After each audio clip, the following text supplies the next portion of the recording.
people I'm talking about, and the 80-year-olds and 85-year-olds were cocooning because the hostel was contracted for 6 isolation rooms for people with COVID to be brought in to our town and put in isolation in that room.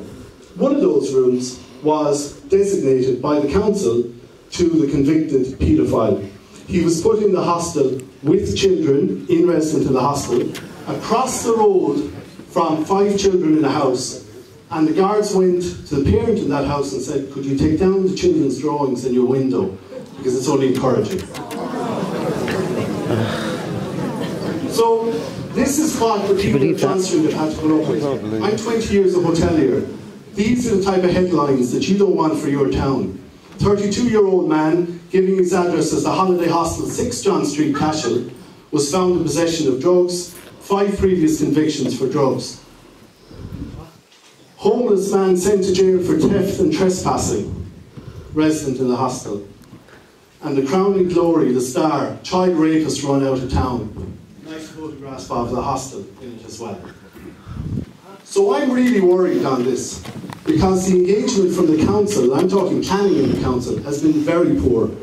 I spoke because the Director of Services over Housing wouldn't speak to me at the time of that. I was put on to the Assistant Director, and I said, would you have it next to your home? And he said, no.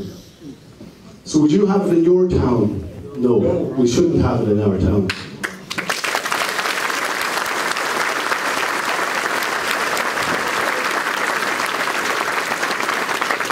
The last thing I want to leave you on, get with my hotelier's head on. If you want accommodation approved, you need a fire cert.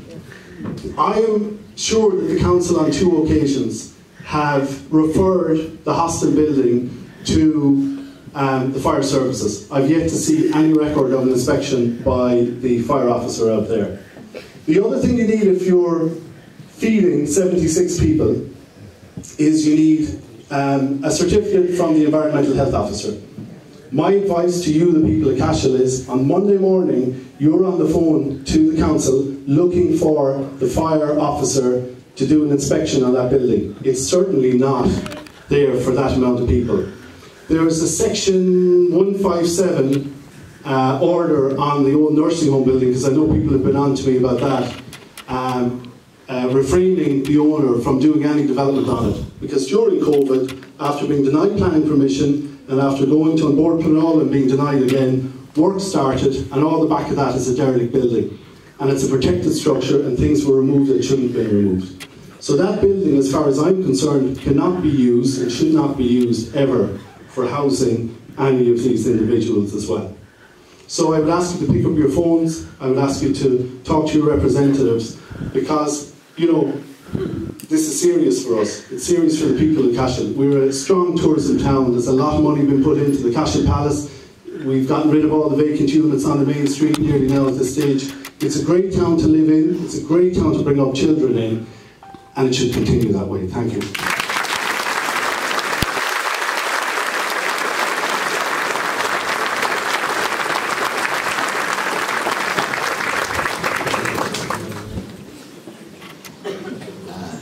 For that, Donna, a sobering 5-10 minutes there to listen to somebody who's living on the street.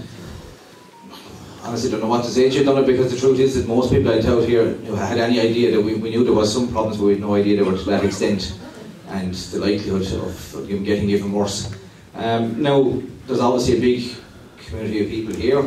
You've got a lot of questions. I'm quite happy to facilitate the asking of those questions, but we're going to have to try and do it in some sort of structured manner. So if anybody wants to ask a question of the top table here in general, or of any councillor or deputy in particular, could you please maybe put your hand up? I'll call you. Could you maybe give your name, if we can get a microphone to you, and ask the question and see if we can get them back. Now, I'm also conscious it's a Sunday night and nobody wants to be here all Sunday night. I'm sure everybody has plenty to do, so I'm not saying we're going to wrap it up and not give people a chance to speak, but I mean, if a question has been asked already, we'll try and not get a repetitive question over and over. We'll move on like that. But certainly, if anybody wants to ask a question, don't all put your hands up at the same time, as they said in school. Yeah, off you go there. Yeah.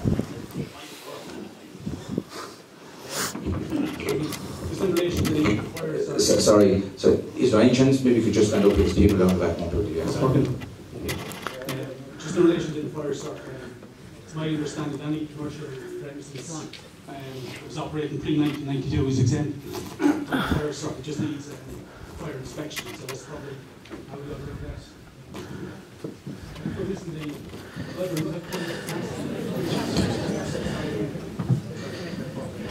Adrian, what have to put you up to pass the figures there about asylum seekers? 60% of them came into the country with no papers. So,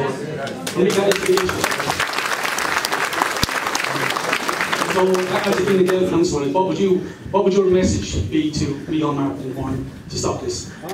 Should we be turning back at the airport? Or Fleetwood, sorry. Sorry for something.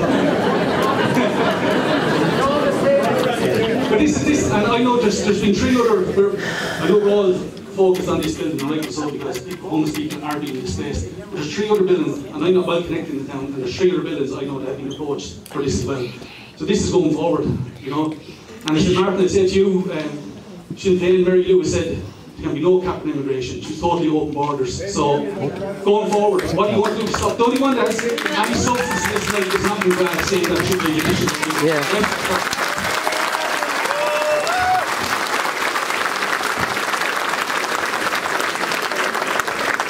Thanks for that contribution. Okay, this lady next. Okay. Move along, yeah. I'll tell you what, we'll take three people and we can get three questions answered in one voting. Annette Hunt. I don't know whether people realise that this is government policy. Roderick O'Gorman translated into 8 different languages a welcome into Ireland. The international refugees are supposed to seek asylum at the first safe country they enter. This is being totally ignored. Many of the people who come in here, they do not seek asylum at the airport. They come like tourists into this country, and when they're here, they then approach the department looking for asylum. How can we ever have a system that's fair and equitable when 60% of those coming destroy their papers on arrival? You can't get on a plane anywhere without a passport. But it's no problem. We have the highest social welfare payment to people in the entire country of the entire Europe. I watched a clip the other day from an MEP in the European Parliament. He was Swedish, and he was telling Ireland not to make the same mistakes that Sweden had made. Oh, Jesus. Since they brought in all the migrants into Sweden, the amount of murder, rape, bombings, antisocial behaviour has absolutely gone through the roof. This is not what we want. That's not true. For our families. It isn't true. This is not it isn't true. Far-right propaganda. And that's why I'm here tonight. Far-right propaganda.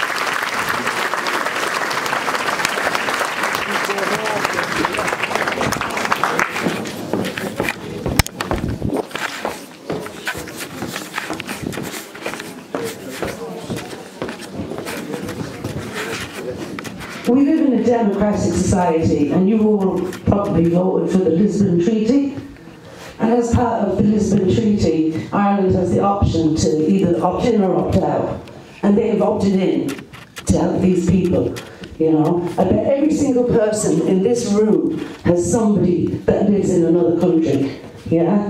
And it is not up to a private business to supply Tipperary County Council with a homeless shelter. Tipperary County Council should be doing that themselves.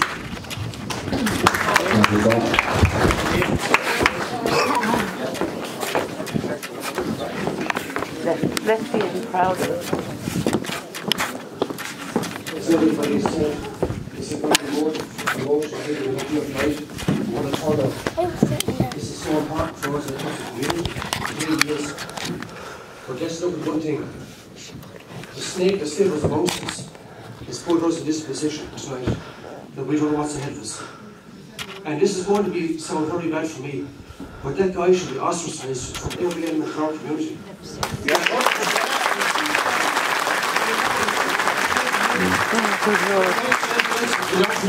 Because we don't know what's ahead of us. We do not know what's ahead of us. And it might sound bad, but I'm a husband, I'm a son, I'm a father, I'm a brother. It's all ahead of us. What's down the road for us next week, 2 weeks' time? Look at this, lads. This is our community, and we deserve it. All right?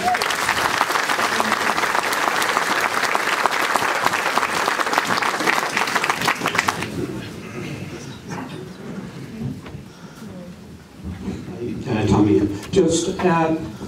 I'm going to be very, very brief, but really the bottom line in all of this is money. Of course it is. Money and more money.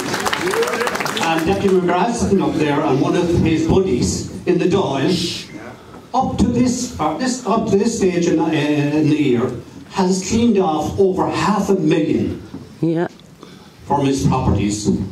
Seamus McEnany, the director of the company that's involved in John Street, he's Banty McEnany, our former Monaghan County football manager. He has cleaned off over 300,000. Now that's only two of them. There are multiples all over the country, and it's all down to money. And do you think for one moment that the present government give two hoots about the people of this country if they're allowing that to happen? We have representatives of the political parties here who are in government, and what have they done? Sweet bugger all. It's up to us to stand up and say, this far and no more. We won't accept it.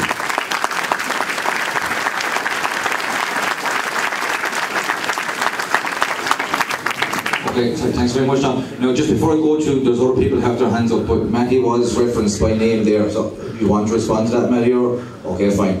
Okay. No, in all fairness, lads, if people are going to be named, we've got to give people an opportunity to respond to it. We'll be fair. Yeah, okay, sorry, we'll just have a response to that. Thanks, Tom. But look, I have no control over Michael Healy, what he does. I think you're very wrong about Benty. I think there's millions he's got. He's all over the country, so he's taking over here. But I don't speak for myself, my own house, my own family. Thank you. Just to clarify what Matty said, he's right there. I got information today about the McEnany company. It has received over 15 million from the government in payments for looking after the recreation centres in the last couple of years. So it's 15 million and counting. It's a long way away from 300,000. Okay? Hello, my name is Paddy Gavin. I grew up around the corner from the hostel, and actually stepped into the hostel as a kid when Mickey Buckley lived there. The most important thing in communication is to listen, and the people here have come to speak, and they have a lot of grievances that are really legitimate grievances. I, for my part, just want to appeal that the conversation remains civilised, and that we don't verbally abuse or accuse these 74 people, or physically intimidate them, or spread malicious rumours or gossip about them. Because PJ Quinn is making money, everybody is making money, but these 74 people, we don't know them, we shouldn't judge them. We should be Christian. Well said.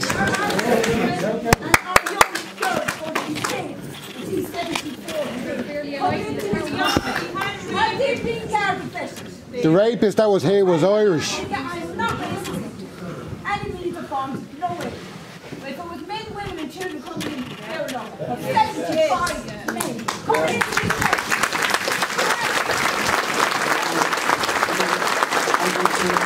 The most important thing is to listen, and so I'm listening respectfully, and I hear your worry, and the most important thing is to be respectful and to listen, and I'm listening to you. But I would just appeal to people, keep the conversation within the realm of decency, okay?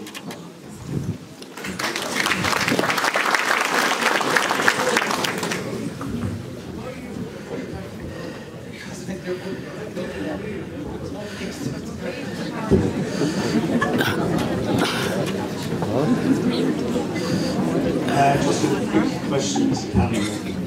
And I agree with Tracy wholeheartedly. 74 men. If I want to leave tomorrow in a difficult situation through religion, discrimination, any kind of situation, I'm going to bring my family or try to bring my family with me. These are not.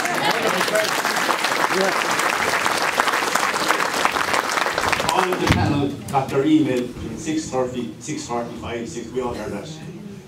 I want to ask you a straight question, from Michael down to Roger. Yes or no?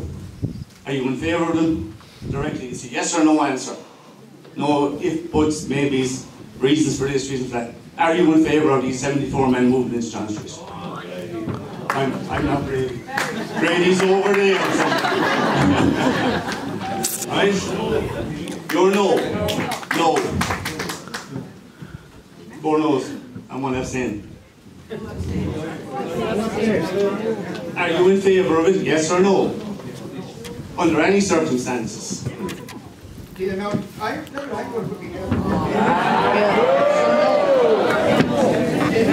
No more worries about that. Okay, I said the house laws of the house focus on the sober society.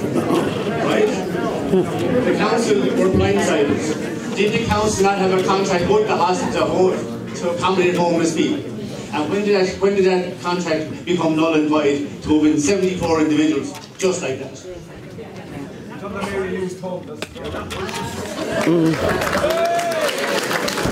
When did that contract void?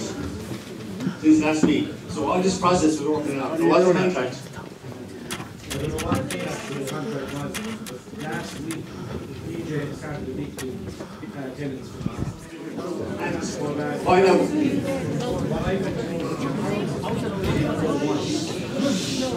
Donald Davern is over there. A man I know for years. He's father hopping on school. Is it even legal? I know. Not you. Donald Davern is a very well respected person in town. His father taught me going to school. Everything he said tonight was true. The sex offenders, the assaults, the drug pushing, everything. I remember meeting on the street. It's an utter disgrace that our public representatives and our so-called elected government can do this to the people of Cashel and the people of Ireland. We've burdened enough, we've taken in enough, it's time to stop.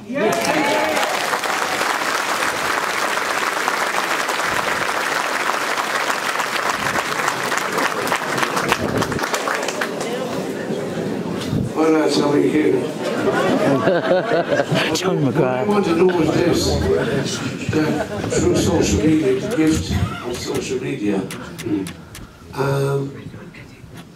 it arrived at our doors, on our phones, on our laptops, 48 hours ago. Nobody that's in this hall, I'm sure, unless the chosen few, knew that 6 weeks ago. So what is this about? This is about, now the people that are all here in the hall tonight, I can see all the people here in the hall, you can block it at one end, lads. You can block it at the other end. Make sure block Eagles Lane, block Willow Street as well, with the crowd of people that we have. But somebody knew in this room, that's in this room, that is a guilty party, that knew that these, I won't say all of them, but I'm sure of the 74, there's 14 or 15 bad people within that are a danger to our children. I'm not looking for sympathy for anybody here.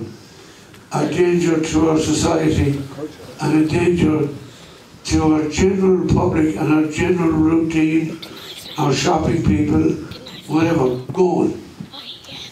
The people that are here tonight, appreciate you all coming, lads. Yeah, it's not a joke. You should be at either end of John Street.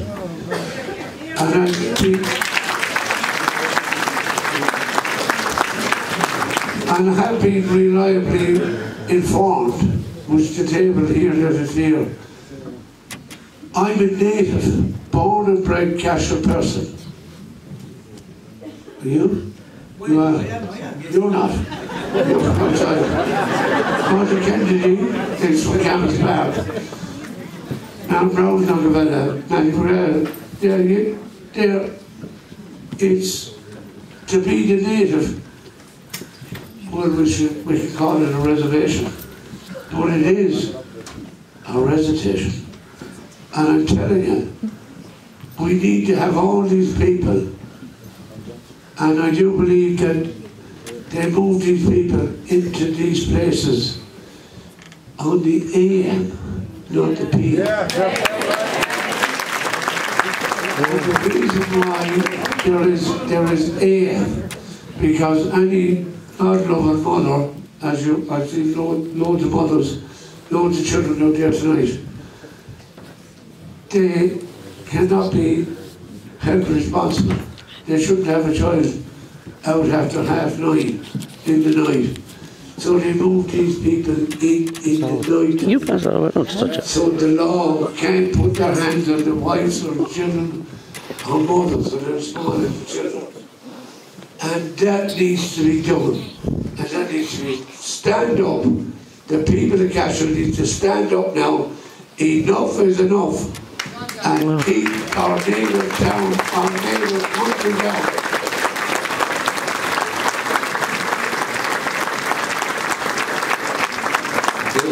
Is there anybody else who would like to speak? Okay. Yeah, we've got. Sorry? And then Mike, yeah. Okay. Alison. Hi, Alison Hunt. There's kind of been alluded that, you know, the next week or so we will see how things go, but I think there should be nobody coming here Tuesday. We need to stand up and make sure, because once they're in there, all you need to do is look at Roscrea. I have a colleague from Roscrea who tells me about what's going on up there. Like, and the thing is, all these people fleeing war and this, there's 100 Mongolians either just after arriving or just about to arrive to Roscrea. I didn't realise Mongolia was in a war. I didn't realise Georgia was in a war, or Albania. We're accepting all these people into this country without any vetting that are not coming from war-torn countries. So enough is enough. As a mother, as a woman, I'm not going to feel safe as either or any of you walking around these streets. There could be 70 decent and 4 bad coming in, but the 4 bad could do enough damage to destroy this town.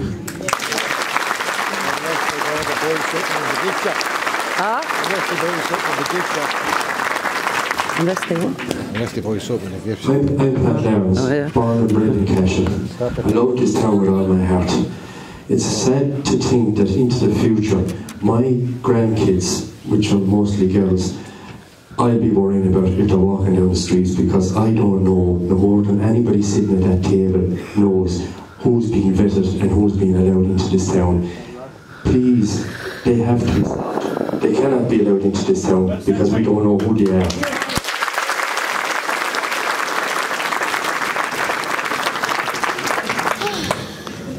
This country has a great My name is record on Michael treating and women. I live on John Street. I'm already worried about what is going on John Street. What's been going on for the last few years, as Donnell has said. And whoever goes into this hospital can't be worse than who's in there now. You talked about the 4 people, the 4 bad people who may move into the hospital. There are already 4 bad people in the hospital. We've been living with this for years since we moved into the street.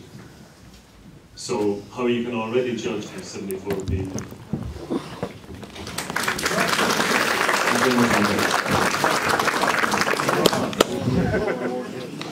Okay, Tom, just wondering about it. Okay, we're looking for solutions. And only this week, a solution was found to, in Callan, where a nursing home was taken over by the HSE because HICWA had moved in and found that the capacity of the managers of that facility was not there to safeguard the residents. The other thing is, as just has been briefly mentioned, I think Donnan mentioned it, and that was the facilities within the hostel. Need certificates from environmental health. Are the kitchens up to scratch to cater for 74 individuals? Is the accommodation there for 74 individuals? And again, the fire certificate is required. Irrespective of what it was in there before or after, a certificate is required to allow them to accommodate 74 people. So that's something that our politicians should be working on first thing in the morning. Not coming here with, okay, just, we know what we've been told, okay, on Friday evening. That's no good. People want solutions, and we have solutions there if they'd only go and look for them.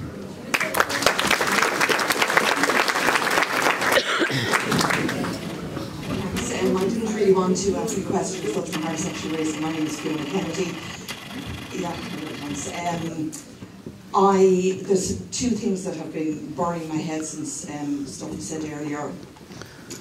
One of them was, and maybe it can be answered from the top table in a few minutes, when the gentleman from John Street mentioned the litany that they've had to endure over the last number of years. So shocking. I think an awful lot of us would never have known about that or heard about most of those things. You mentioned that you had brought all of those concerns to the council, were aware of them.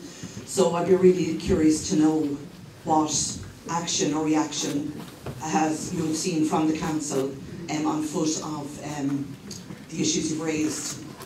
The other thing that's really bothered me is somebody said up here earlier, how many of you have relatives who are in other countries? How many of you have relatives who are abroad? I have lots of relatives abroad. I have family members who are other nationalities. I myself have been abroad. I have never burned my papers when I arrived in another country. Nobody belonging to me, and there are many of us, has ever gone to another country and immediately put their hand out. They have worked with their boots on, and they have made lives and they've made livings for themselves. They've never hurt or harmed anybody. I'm not going to make any assumptions about the 74 men who are coming, or supposed to be coming to Cashel during the week. I'm not going to make any assumptions about them. I have 4 sons. I would hate anybody to make assumptions about them. But what I can tell you is, as much as my 4 sons love each other as brothers, if I was to confine 4 of them in a room for a day,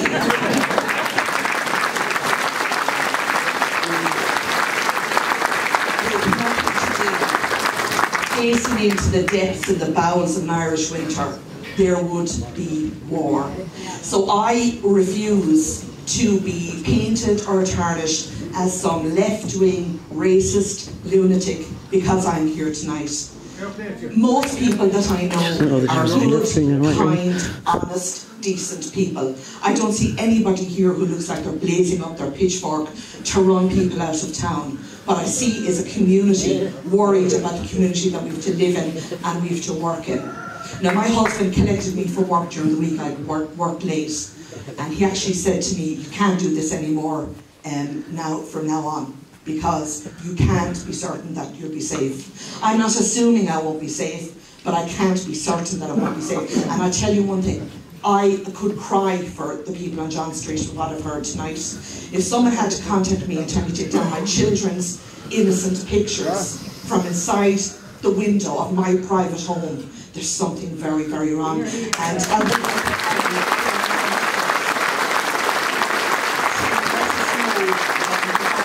about the issues that clearly have been underway in John Street. Thank you. And thanks for arranging this.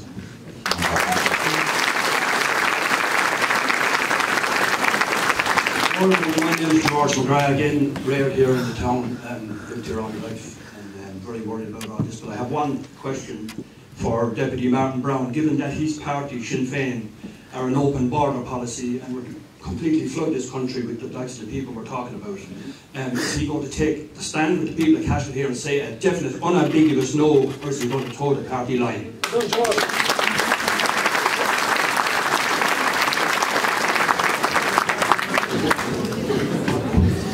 No, Martin has a right to defend himself. Sorry,